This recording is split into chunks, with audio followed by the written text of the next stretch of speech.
quarantine will end. Soon you'll be outside. What do you do when that happens? You wear your sunscreen. Hello. Hi.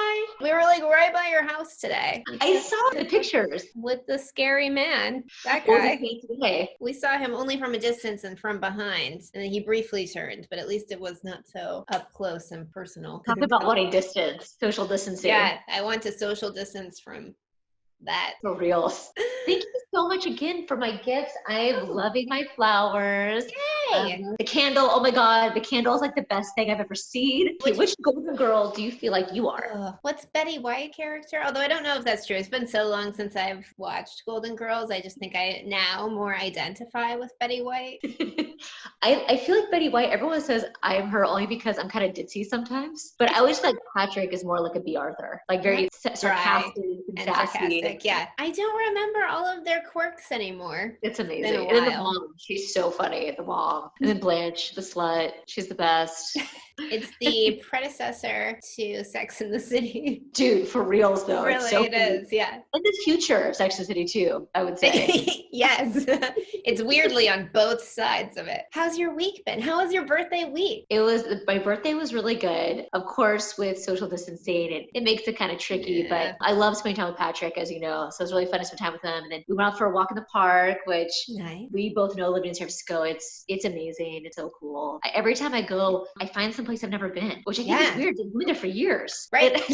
That's true. That's the huge part. Have you been, the area I went to on my birthday was the part where there's like the row of lakes. It's kind of like on the outer, kind of towards the outer Richmond. I don't know that I've actually been to it. Because there's like a lot of lakes, but this one's like kind of past the Buffalo. No, I don't think I've been over there. Last time I went there, we saw fly fishing area. Yes. Like a practice fly fishing. The Anglers Club. Yes. Yeah, that's it. So random. So random. Also very cool. I know. I was kind of like, how do I become part of this club when shelter in place is over? Like, can I have somebody teach me how to fish? Like, that sounds so cool. Like, how do you know you're boring when you want to do that? Sounds good to me, but I'm also boring, so. We'll do it. It's a date. Post-quarantine, if this ever ends. Oh my God. What have you done besides for long romantic walks in the park this week? This week I've been working a lot on the scientific paper for work with my doctors. So I've been doing a lot of work for that. And then me and Patrick, we go on walks, we cook and eat, and we play King's Quest adventure games. Ooh, what's King's Quest? I don't know that one. So it came out in, I think like maybe the late 80s, maybe around there, maybe in the mid 80s. I'm not sure exactly, but it's a series of adventure games that really were revolutionary for the time, and they're still really fun. But there's 7 games in total of like the ones that were like made by the same people. There's some other spin-offs and some other more modern ones, but they're not the same makers, they're not the same artists. So the old ones are like, obviously the graphics are really crappy and the gameplay is like really hard, like you die constantly. And then as you do it, the games get better and better and better. We're in the last game right now. It's basically you have to solve different puzzles and kind of do things in different sequences. You have to find objects and use them with other things and talk to characters to figure out the adventure. King's Quest games though are notorious that you can't walk up and down stairs. You just fall off and die constantly. Luckily the last couple games it's not like that, but the first games are just ridiculous. Avoid the stairs at all costs. But luckily you can save your game and reboot everything. You do that a lot in these games, but they're super fun. If you haven't played it, you're bored during the quarantine, you should look into it because I'm sure they're not that expensive and they provide literally hours and hours of entertainment. I know, I can't wait till like Emporium reopens. Yes. I want to go kick Joe's ass at Street Fighter 2. Oh my God, Johanna, you are the prodigy of Street Fighter. I love that damn game. It's fun. It's a fun one. I feel like every time I walk by Emporium, I just pray that it stays open. I know, me too. I know. That was the weirdest thing. So we went on a walk today and we walked all the way from Coal Valley to Fillmore, like Upper Fillmore. We walked down to Viz for part of it and past Emporium, and everything's like all, boarded up. And it's just so sad. Like all these businesses like boarded up. They do have a lot of like little finch honey bears and funny like paintings of toilet paper and some weird like rat art comic thing. Yeah. I think is trying to make a political statement that I just don't understand. I'm not sure.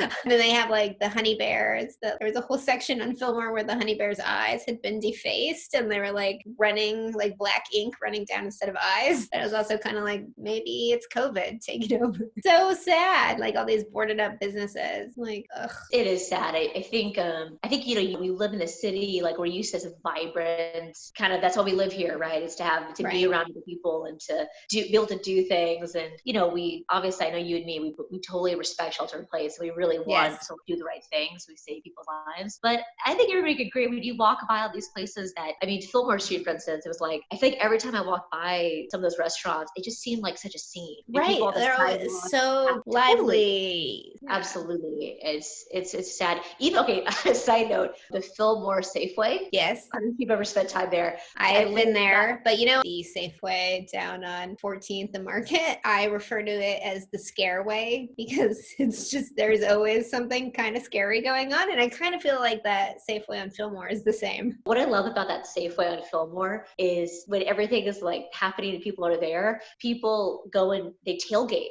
at that parking lot at Safeway. Really? Yeah, and it's kind of fun actually. The McDonald's is down the street, looks terrifying, but for some reason the Safeway parking lot looks like pretty fun actually. Well, I guess I know post-quarantine where I should be hanging out. It's like they got their barbecues. It's like, it looks fun. I don't know. Someday. Nice. I have to do my wine review. So today I am drinking Tank again, obviously. Duh. I have, it is called Lords of the Boulevard, and there's obviously these cool kids in the 50s in a cool car. It's a blend. It's a red wine blend. 50% Cab Sauvignon. Yeah. It's nice. I love that wine. Yeah, I really like their wine, obviously. And the labels. I mean, I'm, like I said, a sucker for labeling. But yeah, it's a nice, bold California red wine. Yes. Californian. I like my California wine. It's hard not to. That wine in particular, I was thinking that vintage that you're doing right now. Yeah. I feel like when I went wine tasting last time at Tank, I was a real big fan of that one. Yes. It was one of the best. Good. I think my favorite one, which I just ordered another one. Do you sometimes have those moments where you're like, well, I don't want to open this bottle because I only have one. Yeah. So like, then I open it and it's going to be gone. So I just ordered more. Love Now More Than Ever. That one is probably like my all-time fave that we've had together before. It's so good. It's such a good combination. What I love about the Love Now More Than Ever, I think it's a well-balanced, rich, bold red, but not too much. I feel like that wine you could literally drink at any time with any kind of food and just enjoy it. I love it. I agree. That's my favorite. I authentically love it. Like I'm literally like, I know, like I just like that. They're fun. They're cool. It's like an Instagram photo up when you go there, and the wine is great, and it's all limited edition. I like the whole experience. I think the experience is actually, you know, being Californians, I've tasted a lot of wine, right? I've been to a lot of wineries. Yes. You know, it's an interesting combination because you go to like some wineries, I don't want to like talk bad to wineries. There's some wineries that are on the fancier side, and they're kind of mean sometimes. Like they'll kind of be like a little bit like, oh yeah, I guess I'll serve you this wine that you probably can't afford. You know, stuff like this. It's like a little snooty. There can be some snootiness. Yeah. You know, for no reason. You know, for no reason. I'm here to have like to wine taste, to have a good time. Like that's the thing, especially in California. Like you don't know by looking at anyone what they can afford because we have like billionaires wearing hoodies. So like, absolutely. Let's bring it down just a notch. Just take the ego a little bit down, you know, or I'm trying to have this experience where I've been to wineries that 15 years ago were free to have wine tastings. And then now they cost $25 plus a person to go wine tasting. Yes. That isn't discounted if you buy wine. Now that's like, you know, it's changed. And then they're much more snooty now. And you're like, oh, this isn't quite the same experience. Right. But to go back to the other point is I was just going to say that like Tank is not like that. I find Tank like a really good combination of being like really high quality, but just being like fun and cool and young and like just like a good time to go to. Yes, agreed. And they have Evel Knievel pinball. I mean, come on. I'm like a sucker for that kind of thing. Like, I love it. And Calistoga is just a fun place to go, like, no matter what. I mean, we could talk about Indian Springs, too, which is... Speaking of Indian Springs, I was supposed to go there for my birthday. Oh, I'm so sad. But they're closed. And I'm so glad that I got to go there right before this whole thing shut down. So that's my piece of advice. If you ever have the opportunity to do a girls trip again, seize the moment. Carpe that diem, because you might be on quarantine for God knows how long, and really sad. Do you ever feel like when you're Indian Springs, I always feel like when I'm floating in that pool that I want a Pepsi. I always get like Pepsi urge because there's this the clock. Yeah, branding. And which is so funny because I'm not like a big Pepsi person, but yes, yeah. I literally haven't drinking soda in like, I don't know, 10 years, unless I go to Indian Springs. Also, I love like getting a bottle of wine, usually from Tank, obviously, because they're within walking distance of each other. And then just sitting by that bonfire, like in front of the pool. That bonfire at night. Oh my God. And floating in the pool at night, just like under the stars. Yes, magical. I love that place. Yeah. Oh, something I found that was really fun as a gift to buy and you're there is that you could buy pieces of the pipe and it looks really cool with like the mineral deposits. Oh yeah, I've seen that. What have you been up to this week? See, trying to work with construction. So that's been super fun. Lots of cooking with herbs, but nothing really exciting, but maybe kind of like a vague chimichurri salsa verde sauce that I made that is great on salad or fish with the two things that I eat. Got a little biopsy on my hand. Did you get your results back? Not yet. Maybe Wednesday, I think. So, but I can show you, my hand looks super gross if you. We all want to see it. I mean, everyone wants to see that, right? Especially you. I got a nice hole and Band-Aid stuff. But yeah, nice little hole in my hand. So that was fun. But I mean, it kind of was fun. It was like an excuse to leave the house. So in some weird way, it was very exciting. You kind of look like you have like biopsy stigmata. Yep. Bingo.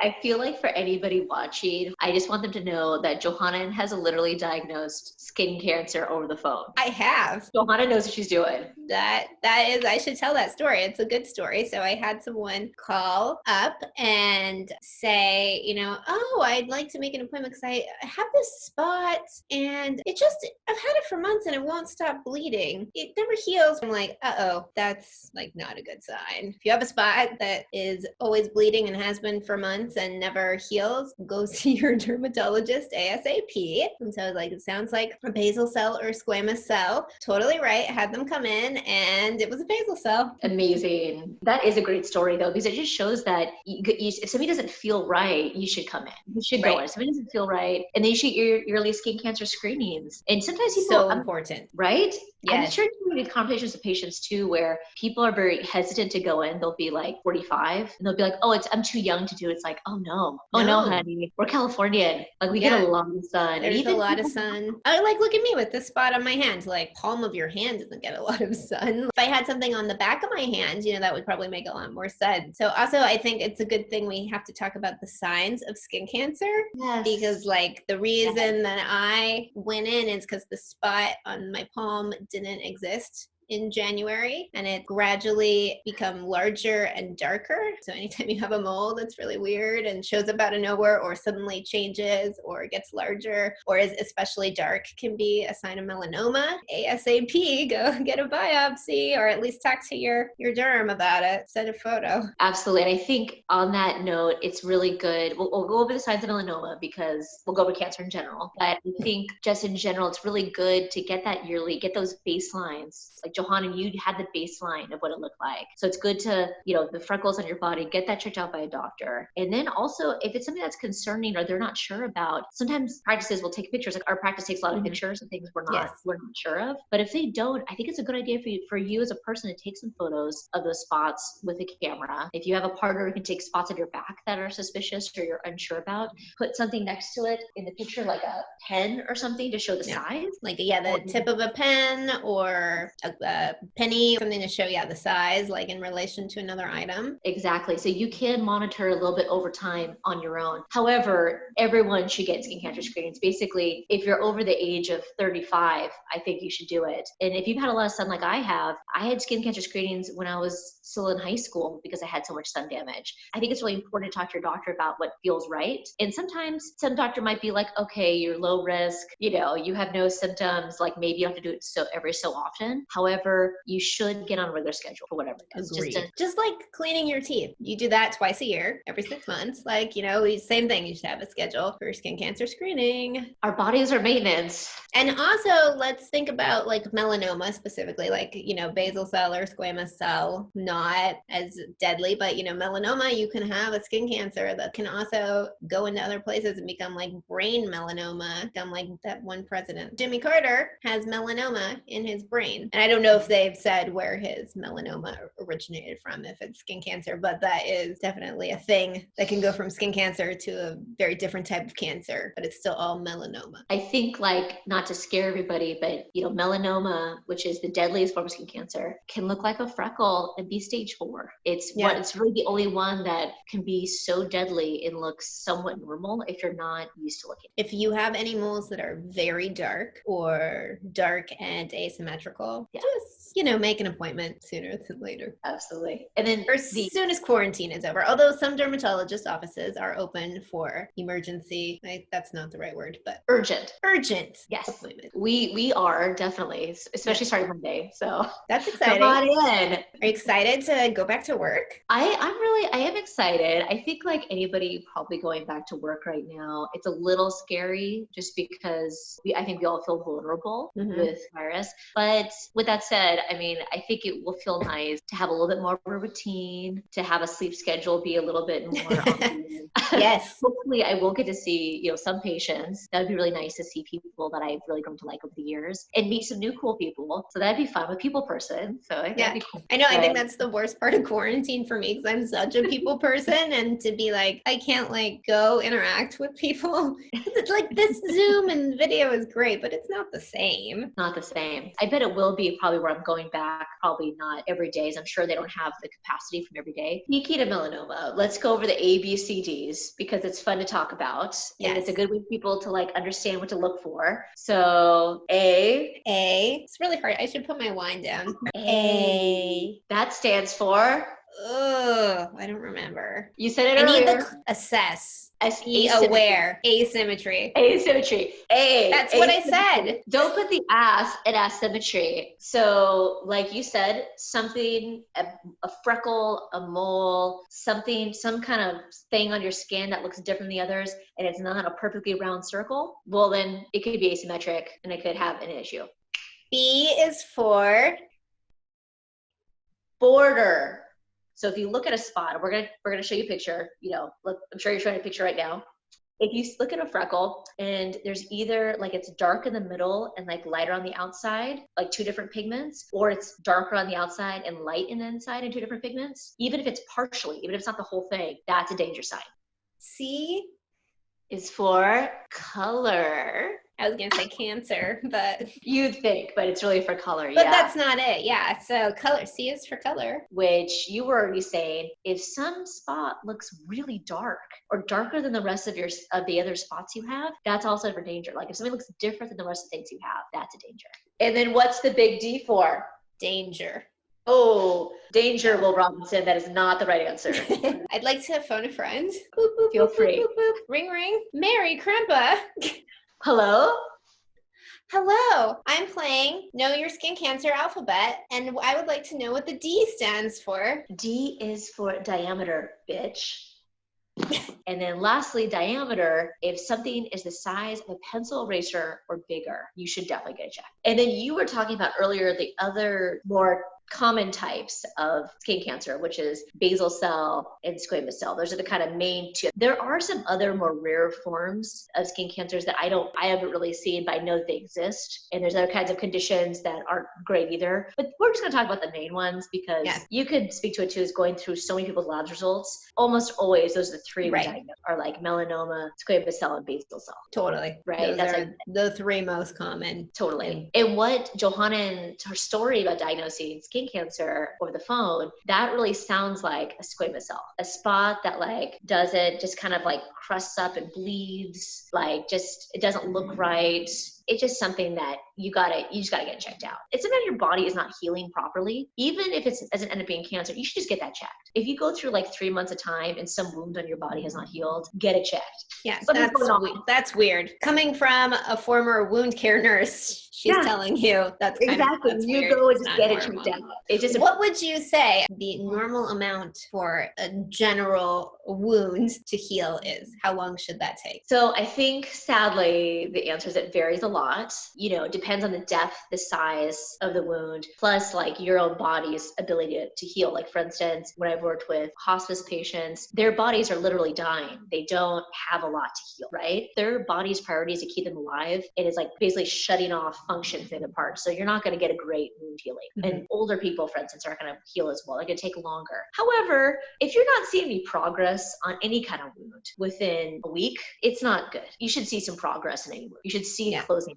You should see it not have signs and symptoms of infection. You should see it not be red or irritated or hot to the touch. Those are all things you don't want to see. I was wondering if you could talk about actinic keratosis. What is that, and how do I know if I have one? So keratoses are little, basically spots on your skin that look kind of scaly, and they can be the size of like this freckle here, but they're often like lighter than that. Actually, do I have any? I usually get them frozen off. I've had a lot, by the way, just so you guys know, especially on my hands. If you see a brown spot, it looks kind of shiny or sort of scaly, and actually it's a type of keratosis, but that's typically a seborrheic keratosis. I think in layman's terms, I'd probably say it's kind of like a little freckle that's gotten thick in your skin. And it's, I don't know if you've heard of the term lentigo, but lentigo is a benign sunspot or liver spot. If you think of, if you ever heard the term liver spots, where people get brown spots as they grow older, the technical term for those are lentigos. And seborrheic keratoses are like a thickened, and keratosis just mean like the keratin is affected in your skin. They're usually a little raised, and I mean, I don't know about you, but I'm always like, oh, look at that ugly spot, it's gotta go. And you can freeze them off. But there's two common types, right? There's seborrheic keratosis, and then there's actinic keratosis. Exactly. And the actinic keratosis are basically precancers. Exactly. They're basically precancers. So it's like either they kind of have that little kind of the guy described, or if it's more of like a red spot that doesn't go away, or looks irritated, another shiny spot,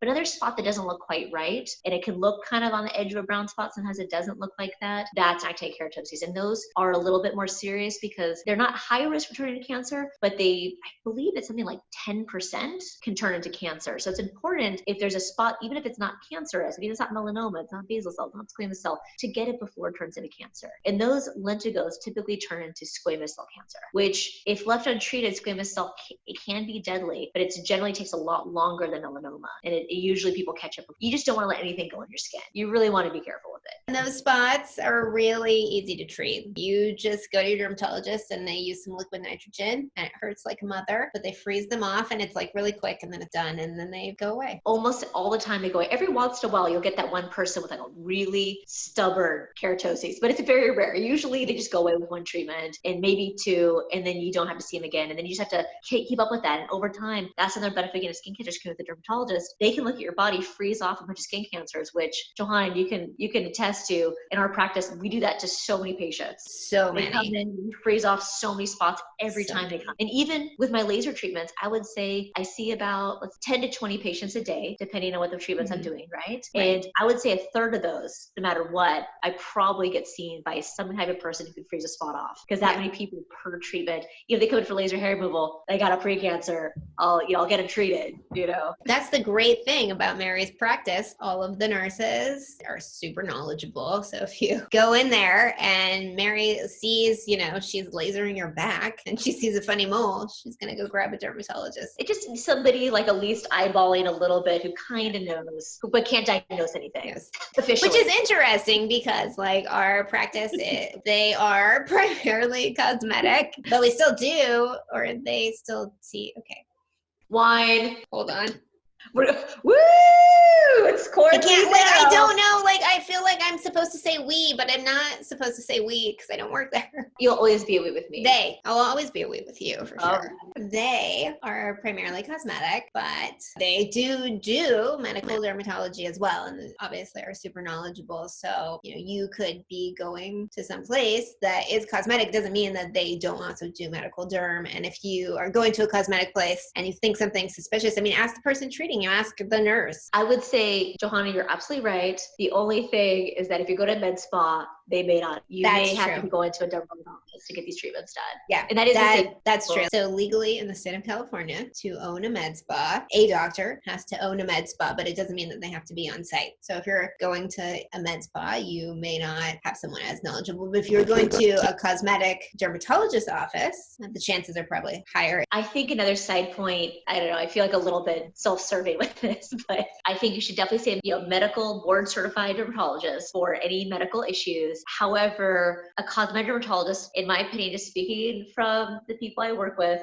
I think we're really good at looking at little tiny spots and being perfectionists. And that actually, I find our dermatologists catch a lot of stuff that people don't get because we're really nitpicky. Think about it coming from a cosmetic point of view. If you have an actinic keratosis or pre-cancer or something that doesn't look right, a regular dermatologist might not take it off until it gets worse or it gets bigger. Where a cosmetic dermatologist will just be like, it doesn't look good. Let's take it off. Let's do it. There's even better prevention, in my opinion. But that's just a little self-serving plug there for cosmetic dermatologists. So sorry. I mean, they're looking for things that look good. So exactly. I know too, for me, just being a very white person, very fair. Unfortunately, like you're at an increased probably risk for cancer and the sun, because the sun hates you when you're pasty.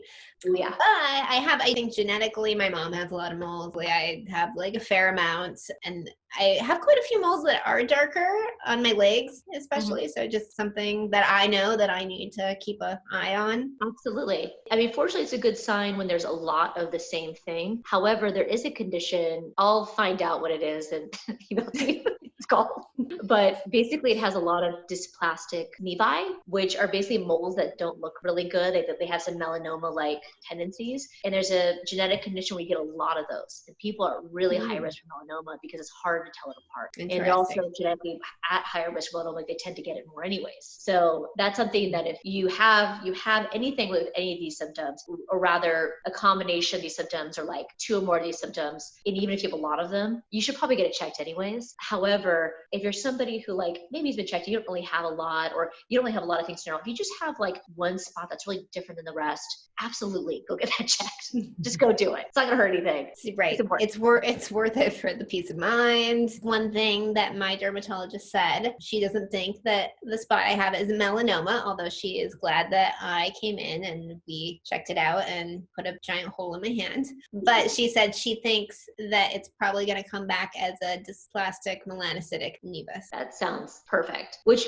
is like a funny way of saying a dark mole. Is that right? Yep, that's right. Dysplastic means that it's not like the perfect kind of mole. Like it has some things that don't make it look as great. Like it has some melanoma-like characteristics, but it's actually not cancerous. I actually have never known what dysplastic meant. So thank you. Not really. It's not really. It's like changing, or it's just not like the typical freckle that you see. And I know that melanocytic means it has melanocytes in it, which means color. Yes, that's right. It means it's dark. Yeah. Yes. And then nevus or nevi is mole or moles. That's right. Broken down our vocabulary for the day. This show is now almost like Sesame Street. We have C is for color, and dysplastic melanocytic nevus is good enough for me. Derm jokes. So let's talk about, since we're talking about skin cancer, we thought we should also talk about sunscreen, because those things are generally somewhat related. So, and I'm trapped in the sunscreen. So a topic we're both very passionate about. I mean, I have a reputation among our friends as being bossy and all about sunscreen. What can I say? It's called leadership, but it's okay. I was trying to keep everyone safe and healthy. That's all I want to do. I don't know if the audience could tell, but Johanna is the mom of literally every social group she's in, including mine. So I really appreciate it. Which is funny because I don't have any children. People like structure. That's what I've found. Or at least that's what my friends say. Absolutely. Absolutely. Mary, let me interview you because I feel like I'm really good at being the interview person and you're really good at being the interviewee. Well, watch out because I plan on interviewing you back, bitch. So, Mary Krempa, registered nurse, can you tell me why should I wear sunscreen every day? Like, obviously I know that when I go to the beach or I'm going to be in direct sun, I'm going to wear sunscreen because I don't want a painful burn. But like, what about every day? Like, I'm in my car, I'm just walking in and out of buildings. I'm not not in the bright sun, why should I wear sunscreen on the daily? Well, there are different types of rays that come from the sun. There's the UV rays, which are very, very powerful, and they penetrate through the clouds, they penetrate through the atmosphere, they come in through the windows, they kind of go everywhere. Then there's like the infrared rays, which are another type of rays that can be damaging. And then there's some other types too that I'm not going to talk about because it's not relevant to our conversation right now. So UV rays, they penetrate. It's raining outside and you go to Indian Springs, like we were talking about, and you're laying down in the pool and you're feeling the rain and you don't really feel any sun, but you feel nice and warm because you're in the hot pool. Guess what? You could still get burned. In fact, some of my worst burns I've ever had in my life was when it was foggy or cloudy. Oh yeah, no, I agree. Totally. I remember in high school one time we went to the beach and it was overcast and I got a terrible burn. UV rays are very bad for causing cancer. So it's something you really want to avoid, right? You know, I'm sure everybody's shelter in place right now. Most people are staying indoors. Of course, we got a little bit to get fresh air. And I think that's really important for us. I think it's nice to have some direct sunlight on our skin just a little bit. However, even like if you think of sunscreen as not being able to protect you 100% from the sun's rays, but to help it limit it and make it less, you still, wearing lots of sunscreen and covering up, you still get some of the health benefits from the sun and the fresh air and those things without getting the harm. And UV rays in particular can really penetrate through clothing, can penetrate through windows. You just want to be careful in general. If you think of like a greenhouse, for instance, greenhouses, even though they're covered with a material that is a barrier between you and the sun, its purpose is to actually get a lot of heat and a lot of energy from the sun to heat and energize and give a lot of photosynthesis to those plants, right? Mm-hmm. I think I said that kind of confusing way, but I get it. Well, you know, that is reminding me about 5 years ago, maybe, there was a photo of a truck driver that went viral who drove truck every day. One side of his face, the side that was next to the window, aged significantly more than the other side of his face. Clearly, like he's covered. There's a window between him, but the sun is penetrating. Yeah. Scary stuff, that UV business. The infrared too is not good. I think, Joanna, when we talk about sunscreens in particular, there's so many infrared blocking stuff now, and infrared is really associated to a lot of heat. So even just the heat from the sun basically can be damaging to your skin. And that's the other side of it. So, you know, when you have both of them together, for instance, like when you're at the beach in Florida and you're on the sun, you get the hot heat. That's really bad for your skin. Plus you get the UV damage. Literally living closer to the equator does give you worse sun damage over time because of the level of heat. But, you know, we live in Northern California and we still get enough infrared, and most people on this planet do get enough infrared from the sun to still cause damage. So you do kind of want to protect a little bit from both. I try to interview you because you know a lot about sunscreens. Tell me about some different types of sunscreens and how they work and why they're important. Well, my personal favorite is a physical sunscreen. The key thing with that is you have to make sure it has a minimum of 7% zinc oxide to be really effective. So I think when you're shopping for a sunscreen is you need to read, just like with your food, read the ingredients, because not all sunscreens are created equal. Be careful when you're at the drugstore because you say, okay, what's the difference between Neutrogena sunscreen and like a more expensive sunscreen at my dermatologist's office? It's the ingredients and it's the amount of zinc, things like that. Personally, I like I said, a physical sunscreen, and I like the Elta MD UV Physical 41. It's a little bit tinted, so it's one less step when you're doing your makeup in the morning. And then if we're looking for something that really addresses like the infrared protection, I think you'll agree the SkinMedica Total Defense and Repair, they have done with that sunscreen specifically a study where they looked at the effect of infrared rays, which is just kind of a newer ray that I think we're aware of, right? Or maybe something newer that we're aware of causes skin damage. Exactly. That I don't think we had in the past. Exactly. Those are my faves. I don't know if you agree with this, but I think as someone who has sensitive skin, that a physical sunscreen is usually a little bit easier on you than a chemical sunscreen. For most people, every once in a while come across somebody that's not the case, but almost everybody, it totally is. So if you have sensitive skin, definitely I would go with physical sunscreen. So for my body, it's really hard to find a physical that comes in a spray form, and we know what a pain in the ass applying non-spray sunscreen to your whole body is. It takes forever. But there is a brand called Coola that makes a physical spray that also happens to be like 70% organic. So I think it's pretty good for you. What's your favorite sunscreen, Mary? I definitely have a lot of overlap, but let me talk about real quick the difference between the sunscreens. A physical sunscreen block, which Johanna was saying, really the big ingredient is zinc for most of them, or titanium dioxide, or like the two big physical blocks that you see. But zinc, it seems like kind of across the board is like the gold standard, what you want to look for. Physical blocks, they literally put a sheen of minerals on your skin that literally block a portion of the sun's rays. So it does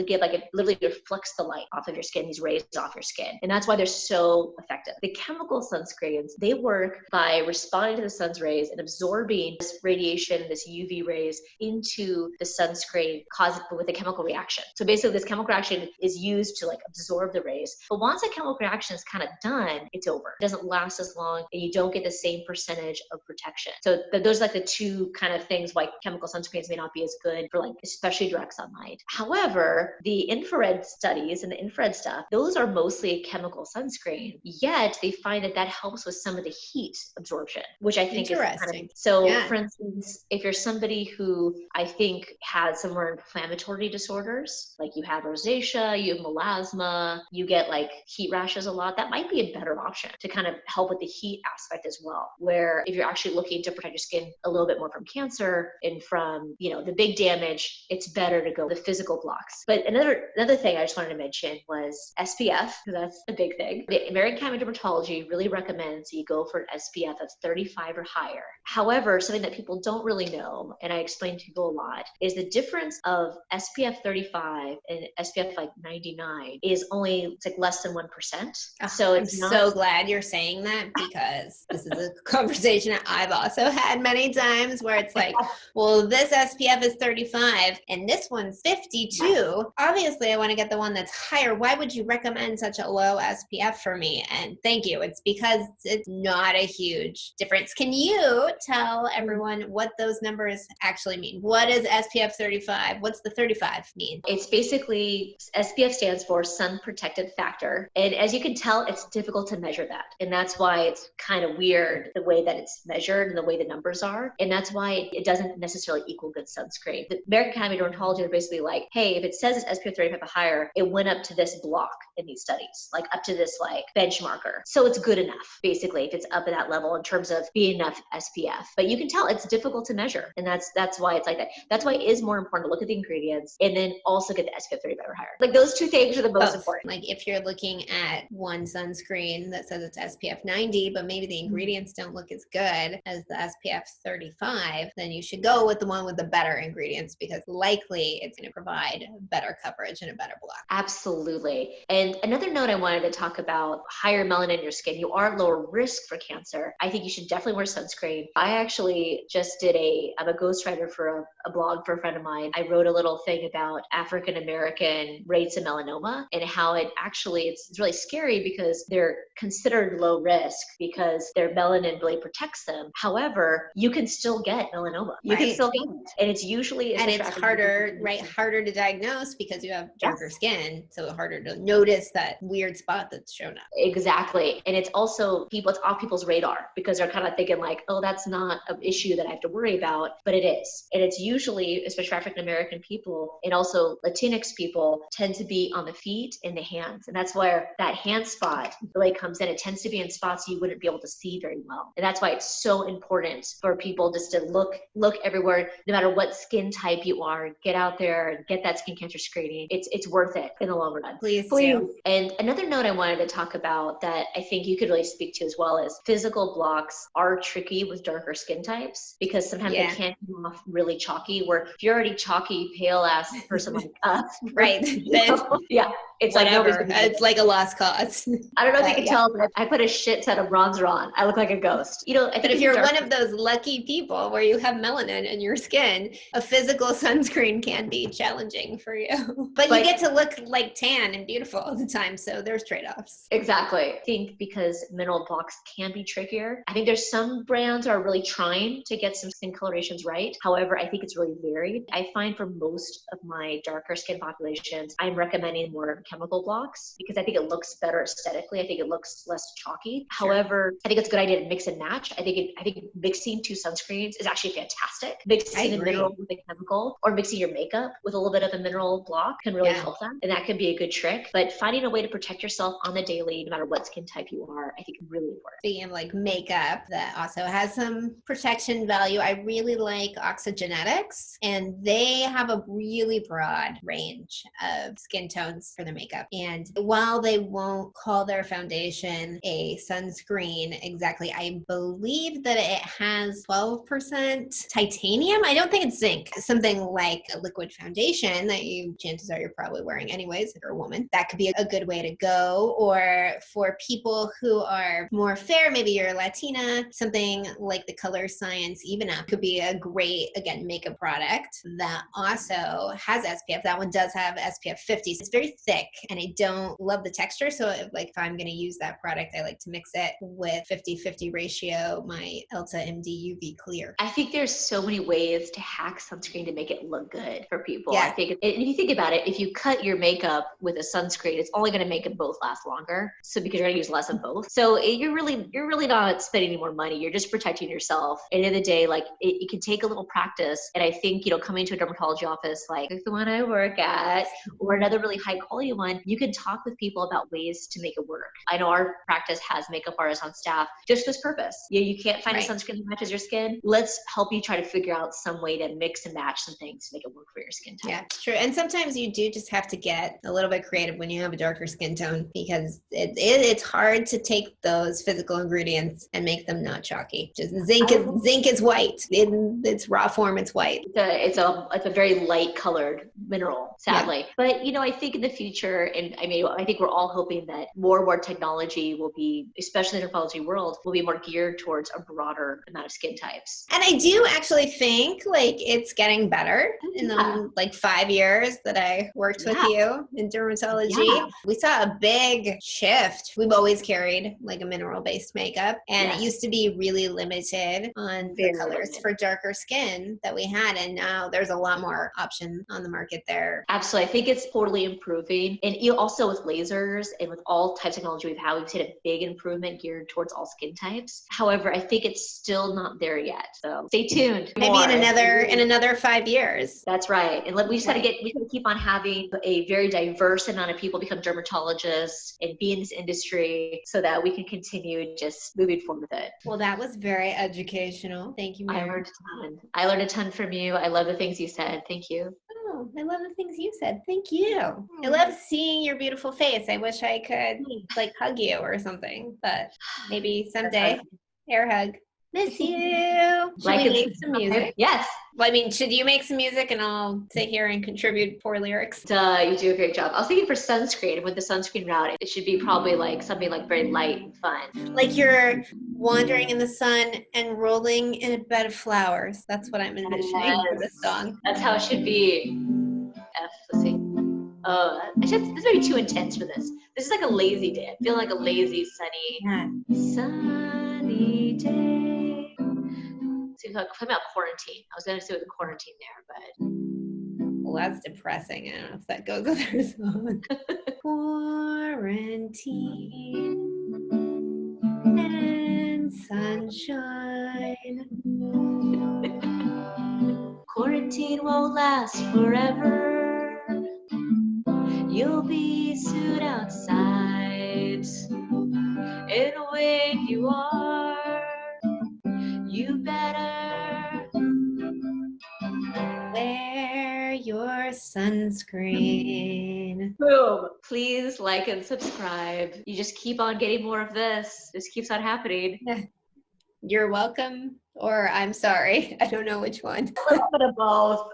Yeah, 50-50. Thank you. Thank you. Okay, I'll talk to you later. Sounds good. Bye.